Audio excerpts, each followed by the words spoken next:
ఈ వీడియోను మీకు సమర్పిస్తున్నవారు Godavari Krishna cooperative society limited. కలియుగంలో మనిషి ఎదుర్కొనే కష్టాలు, ఆలస్యాలు, అవరోధాలకు కారణం తన కర్మలే అని శాస్త్రాలు చెబుతాయి. ఆ కర్మలకు తగిన ఫలితాలను నిర్దాక్షిణ్యంగా అందించే దేవుడు శనీశ్వరుడు.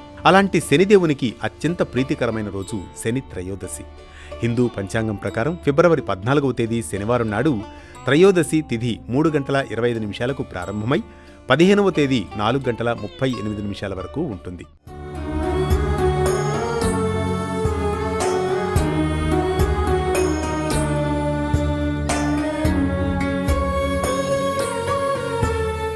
శని త్రయోదశి రోజున శనిదేవుని భక్తి శ్రద్ధలతో పూజిస్తే ఊహించని లాభాలు కలుగుతాయని జ్యోతిష్య శాస్త్రం చెబుతోంది.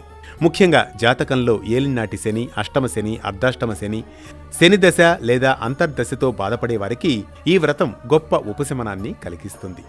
మేషం, మీనం, సింహం, కుంభం, కన్య, ధనుస్సు రాశుల వారికి ఈరోజు మరింత అనుకూలమని పండితులు చెబుతున్నారు.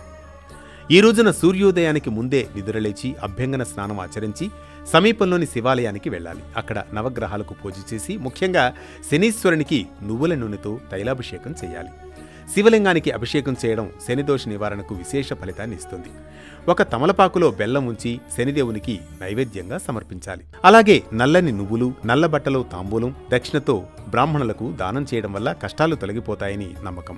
రావి చెట్టు వద్ద నువ్వుల నూనెతో దీపం వెలిగించి 11 ప్రదక్షిణలు చేయడం శని కృపను ప్రసాదిస్తుంది. శివపురాణం ప్రకారం త్రయోదశి తిథి శివునికి అత్యంత ప్రీతికరం.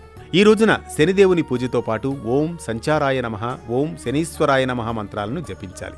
శని త్రయోదశి కేవలం పరిహార దినం మాత్రమే కాదు, మన కర్మలను సరిదిద్దుకునే ఒక పవిత్ర అవకాశం. శ్రద్ధ, నియమం, భక్తితో ఆచరిస్తే శనిదేవుని కఠినత కూడా కరుణగా మారుతుంది. ఇది శని త్రయోదశి వైశిష్ట్యం. మరో భక్తి రాగం, ధర్మ దీపంతో మళ్ళీ కలుద్దాం రేపటి పరమార్థంతో. ఓం భూర్భువః స్వః తత్సవితుర్వరేణ్యం భర్గో దేవస్య ధీమహి ధియో యో నః ప్రచోదయాత్.